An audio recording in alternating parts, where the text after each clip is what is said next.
Christa, crucified womb, Christ as the divine feminine.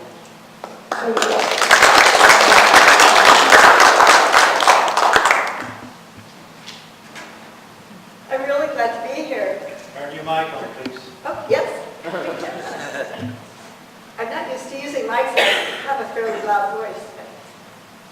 So we'll see if we wipe you away. Okay. So a month ago, on the Thursday before Easter, I attended a live performance of Jesus Christ Superstar in Helena, Montana. In the whole play, there were only 4 male actors. Can you guess who they were? Jesus, Judas, Simon, and Herod. Wrong. Well, you got 2. Actually, 2 out of 4. Pilate, Herod, Peter, and one of the disciples. All the rest were women. Whoa. Caiaphas, Judas, the disciples, Mary Magdalene, and Jesus. It was unexpected, magnificent, and profoundly moving. So, what is your response to the crucified woman? She's right here. Here was my response when I first saw her.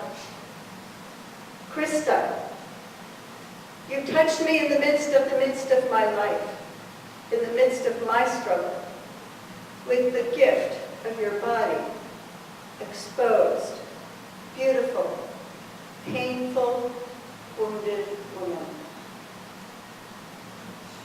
This talk has taken me back in time in my own life.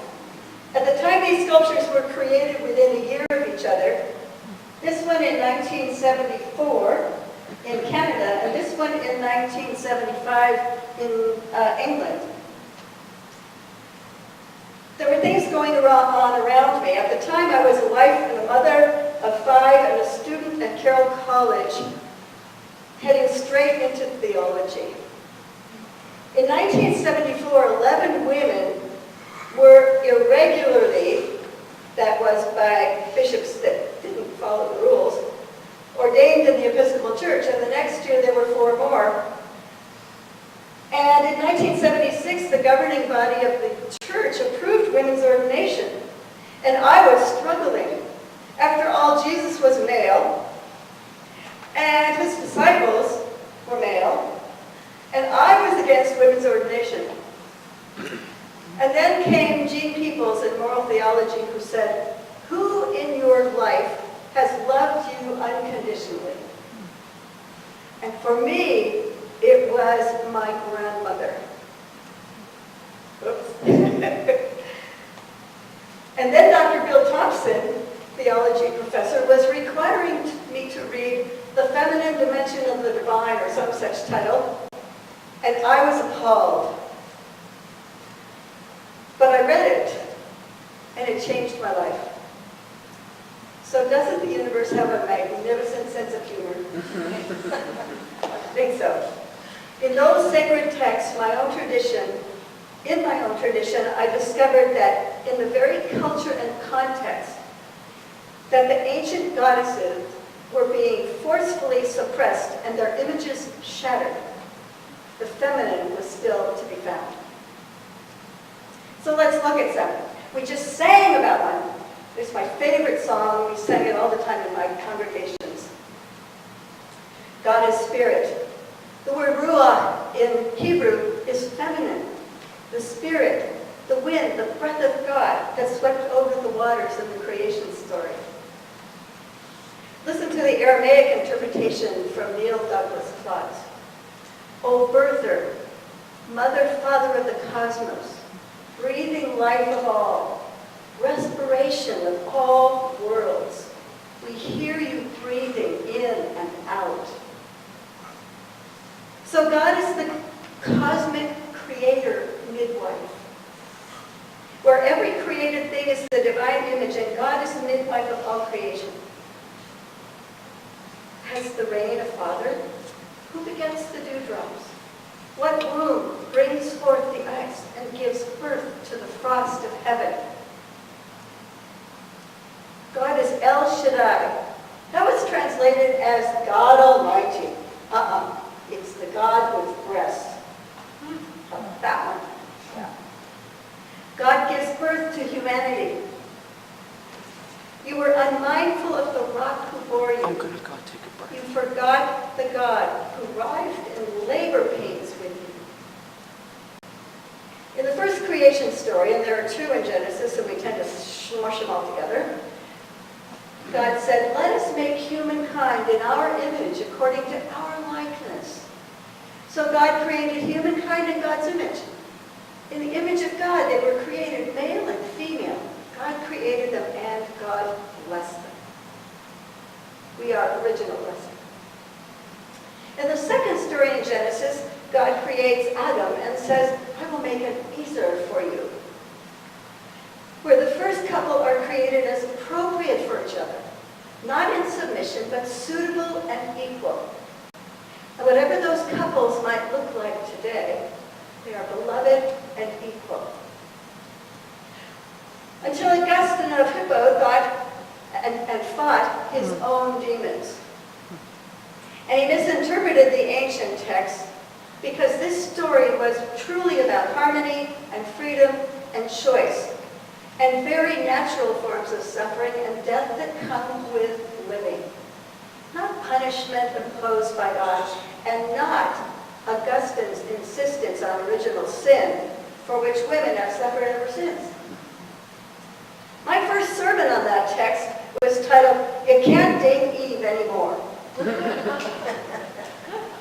At one point I wrote this piece in a non-dominant hand, which allows other things to come through, like your right brain instead of your left. Here it is. "Eve, you were naughty," they say. "I'm sure you sat with your legs wide open, inviting the breeze to blow through your private places. You dared to be different and curious and thirsty and hungry for all that knowledge and life and abundance. And they said, 'Don't.' And you did. Bless you." So there's God as midwife and mother. "You drew me out of the womb and you entrusted me to my mother's breast. When Israel was a child, I loved him. I myself taught him how to walk and led him with cords of compassion and bands of love." And then there's Rachem and Rachamim, which in Hebrew is womb, and it means compassion. It is motherly womb love. "Is Ephraim my dear son, my darling child? The more I think of him, the more I speak of him, the more I remember him. My womb trembles for him. I will truly show motherly compassion for him." However, later translation says God's bowels were moved with compassion. Then there's God as mother eagle. As an eagle stirs up her nest and flutters over her young and spreads abroad her wings and takes them and bears them on her wings. And another passage says, "I bore you on eagle's wings and brought you to myself." And there's mother bear, the constant alertness of the mother bear to protect her cubs. And we are warned of the anger of that mother bear, robbed of her cubs. And there are more images to be found, and maybe you already knew some of these images, and they were often rather hidden in the Hebrew text, unless you were really alert and you went searching. But they changed my life in the course of my life, from one who was opposed to searching out the feminine divine, to one hungry to know more, and to explore the rich goddess tradition, and to fill my home with those images. From one opposed to the ordination of women to being one for over 30 years now. From a woman oblivious to patriarchy to one willing to hold up a mirror to the suffering of women under patriarchal or unjust systems in whatever form they take, and that includes the whole human family. From a person who thought that language and images didn't matter, to knowing that inclusive language and especially images of the divine profoundly affect us. For over 2,000 years, we have had a singular primary image of the crucified male figure.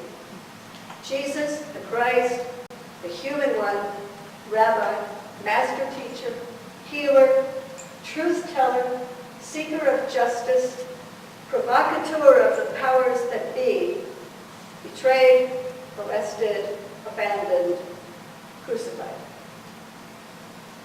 But the Christ, the human one, could just as easily have been a woman, and indeed must be so re-imaged today. So where do we find the divine feminine as Jesus the Christ? Both in sacred scriptures and in other writings, and in our own Christ consciousness. We must recognize that the Christ child could have come into the world as male or female. I once had a t-shirt with a typical nativity scene, and it said, "It's a girl." And I couldn't wear it to many places. So, if we look at this Jesus the Christ, the human one, he is Lady Wisdom. He is Lady Wisdom, the Chokmah in Hebrew, the Sophia in Greek, of Proverbs and wisdom literature, who was with God from the beginning, the designer of all things. The Christ who is referred to as the Logos, the Word, the Spirit, the breath, that which gives life, is the creator of everything. Christ is the image of the unseen God, indeed, as we all are. He is Lady Wisdom, who raises her voice in the public squares, offering wise counsel to anyone who will listen. She is passionate for justice, assertive, insistent, and noisy. She is the Holy Spirit of instruction and deplores betrayal, fraud, and deceit. She challenges those who think they are powerful and upholds the poor and suffering. She is the Christ among us, teaching us the path of justice and compassion. And this Lady Wisdom sounds incredibly like the ancient hymns to Isis, the Queen of Heaven. This Christ is the mother hen who gathers, cuddles, and protects her chicks under her wings. O Jerusalem, how I have longed to gather you under my wings as a mother gathers her chicks under her wings. I saw a perfect image of this when I was in France at the Basilica of Sacré-Cœur in Paris. And in the great dome overhead is an image of Jesus. And because of the dome, it looks like he's bending over and gathering us all into his embrace, just like the mother hen gathers her chicks. In the 11th century, Anselm of Canterbury said, "But you too, good Jesus, are you not also a mother?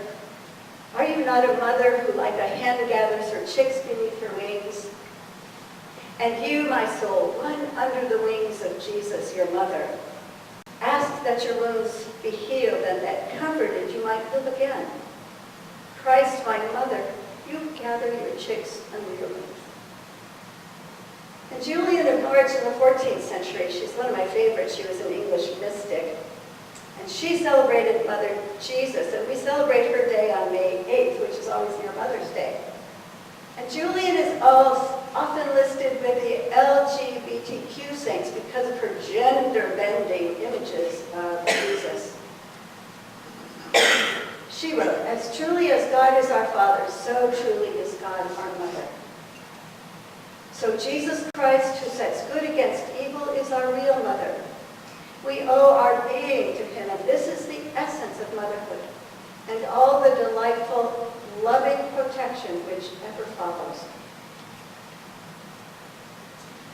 So we find this also in Jesus, in particular in his regard of women. He shows us his womb-like love and compassion.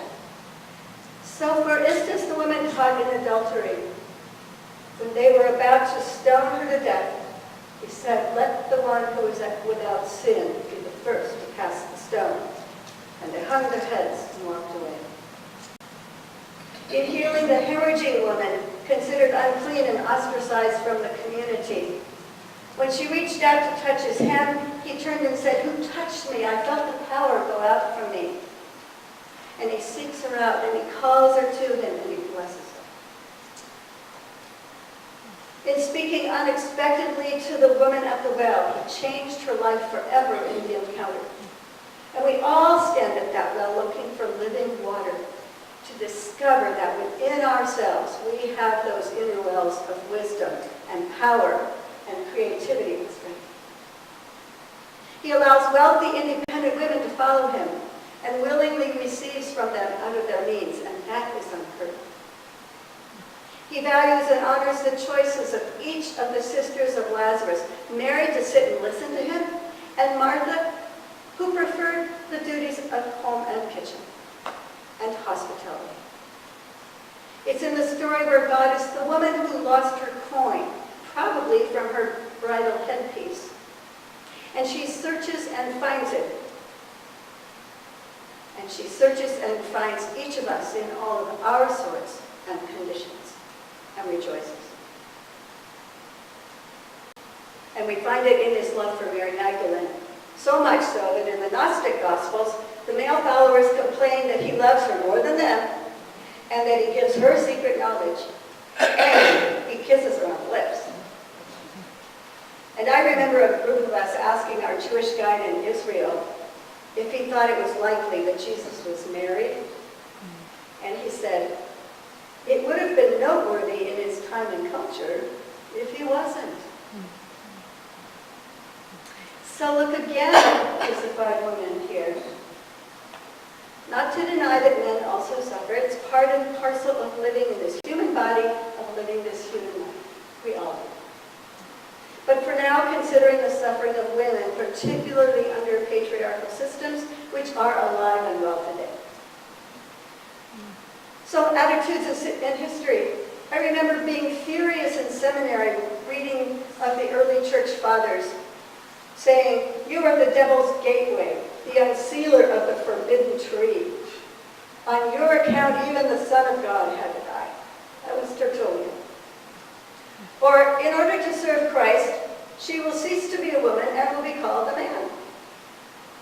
Or, the woman who believes is elevated to man's completeness. Or, what is seen with the eyes of the Creator is masculine and not feminine. For God does not stoop to look upon what is feminine and of the flesh. That was origin. Every man is called strong and clear of thought, but a woman is looked upon as weak or muddled spirit. Thanks a lot, Gregory the Great. No wonder we had to reclaim our sacredness, our sacred bodies and minds, and our power through feminine images of the divine. Women have been considered male's possession. A woman was to love and cherish and obey her husband, with expectations of particularly providing male heirs. And she too often had no rights to divorce and could not inherit property. And he said what would or would not be. Mohammed was a young Egyptian husband I met in Nueva in South Sinai. A teacher by profession, but he couldn't earn a living that way, so he was managing a hotel. Every 6 weeks or so, he got a week off to go home. Back in the village, his wife, who was an educated woman, was fully covered in the kneecap, so she had to lift her kneecap to eat, or what, she was fully covered, hands, feet, full body. It was not self-chosen. He chose it for her after their marriage. One afternoon when we were talking, his wife called to ask if she could go downstairs in the same building to visit her mother-in-law, his mother. And he said, "No, go tomorrow." And I said, "Why? Why did you tell her that?" And his response was, "Because I can." Oh. And many women have been told by their own pastors to remain in abusive marriages as the will of God. Seriously? And women like myself have been told they are crazy, imagining things, or jealous, when their intuition told them otherwise, and they didn't listen and trust themselves. For me, it took 40 2 years under crisis to say, enough, no more. But myself knew for years that something was very wrong. Women suffer sexual discrimination even today in some cultures. As in the past, she can be stoned or burned for promiscuity or adultery. And there were Magdalene houses in Ireland for fallen girls into the 90s, 1990s. Some of the girls were sent there as teenagers and spent the rest of their lives there doing laundry and dying there. Today there is seemingly more sexual freedom, and yet in many places the entrance to family planning clinics are blocked. Women and girls are heckled and threatened as they enter. Staff members and doctors are threatened and attacked. And watch the news. Once again, women's reproductive rights and control over our own bodies are being threatened by state legislatures, which are aiming for a showdown in the Supreme Court. And watch as the new, young, bright women in Congress, and particularly the Muslim women, are crucified every time they speak out. And yes, they are young, and maybe they're naive and lack historical perspective, but they are intelligent and passionate for change and need their voices to be heard, not nailed. Women try or are forced to meet cultural standards of acceptance, beauty, or control. FGM still prevails in many parts of Africa and other places. Over 200 million females worldwide have undergone FGM, female genital mutilation, and 3 million more are at risk today. 2 years ago, when I was living in Egypt, a doctor was convicted in the death of a girl on whom he had performed FGM and was then released from his prison sentence. But it still goes on daily in secret, and it is even a problem in the U.S. today. I was on a medical mission in Honduras, and a beautiful young Honduran girl asked the dentists on our team if they would remove her 2 front healthy teeth. And when they refused, she disappeared for a few days. And when she returned, she was covering her mouth. And she had had one of the local village doctors remove her 2 front teeth to fit in with the culture, for the sake of beauty, for acceptance. Women are told so many ways that they are not enough. They strive to be beautiful and blamed if they are, for the inappropriate responses to how they dress, look, or act, or are subjected to harassment and intimidation for sexual favors, for advancement in jobs and careers, and we've just seen it major. And they suffer if they're not beautiful. And women undergo all these wonderful things, facelifts and liposuction and implants and reconstruction, and on, creating a huge market for plastic surgeons and the cosmetic industry to meet expectations of perceived beauty. And for heaven's sakes, don't show your age. Women are sexually exploited, raped, and trafficked, physically or emotionally abused the world over by individuals and institutions, regular, secular, and religious.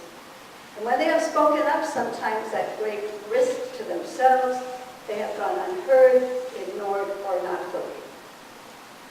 However, this year a missionary nun who has worked for 20 years with sex workers in Italy wrote the meditations for Pope Francis' Way of the Cross, which shined a light on the crucified women, the countless women being crucified by human traffickers, being forced into slave labor or prostitution the world over. And this is just a beginning. Sometimes women are unheard and not believed when they are trying to protect their child from sexual abuse, as in the case of a very dear friend who hid herself and her child for 2 years and finally fled Egypt with her child, who had been raped by her father, her uncles, and his friends. And in court, back in Canada, her own country, where she thought she could protect her daughter, the mother barely escaped imprisonment for kidnapping, and the child was sent back to Egypt in the custody of her wealthy and powerful father, her abuser and rapist, until she comes of age. What an intolerable, grave injustice to mother and child. Many women still lack economic freedom and power over money and financial independence, particularly poor and minority women. It was a long time before a woman could open her own bank account and apply for a mortgage. And women still stay in abusive relationships because they are financially dependent and see no way. And for those who leave, the struggle to provide for themselves and their children is overwhelming, and some stay and die. And I was at a conference once where life-size cutouts of women killed by family violence lined the room, all around us. 3 days they lined the room all around us. And women are still struggling against discrimination in the struggle for equal opportunity and breaking the glass ceiling, equal pay in the workplace and in sports. In medical research, it leaves women unrepresented in many cases. How long did it take to figure out that women's heart attacks are different than men's? The symptoms are different. And other things we don't even think about, like safety features in vehicles. Seatbelts and airbags are based on male height and weight. And we know when we move that seat forward, we are too close to that airbag.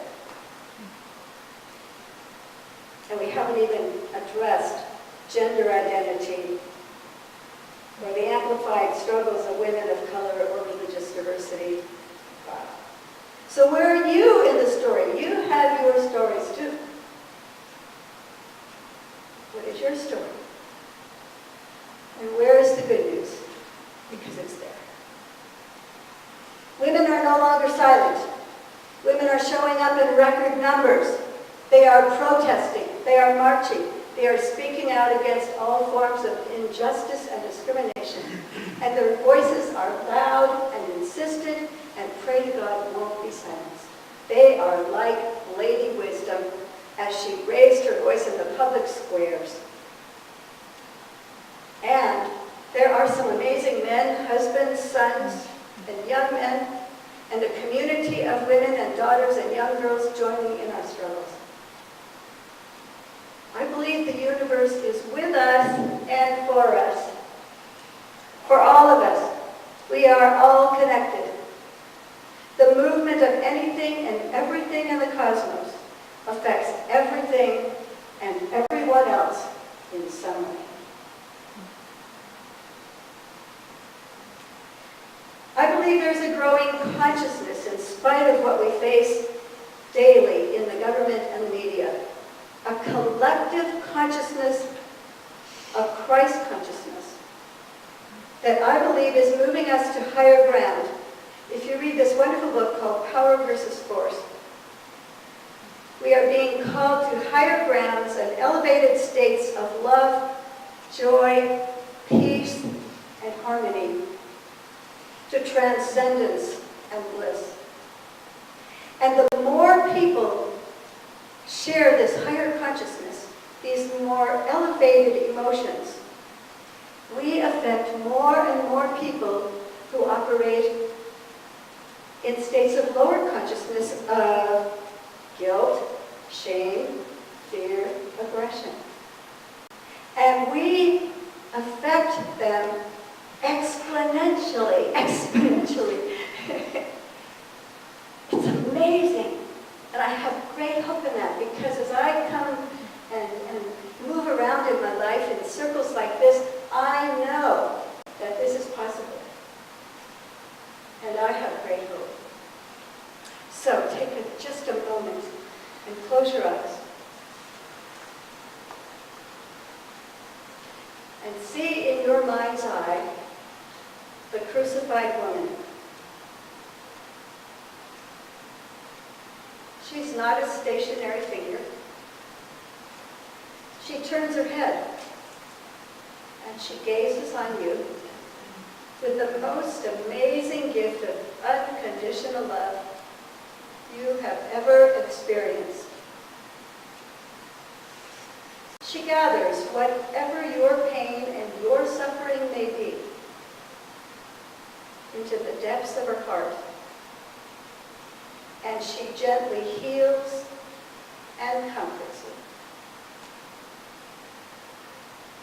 you. Her outstretched arms are gathering you into her all-encompassing embrace with tender compassion and acceptance. You are perfect, perfect, just as you are. You always have been. And now she says to you, love and I dance the cosmos, all creation, and you, my beloved, into existence. Come down from your cross. Your voice was made to carry the song. Your feet were made for dancing. Come dance with me. Let the celebration begin.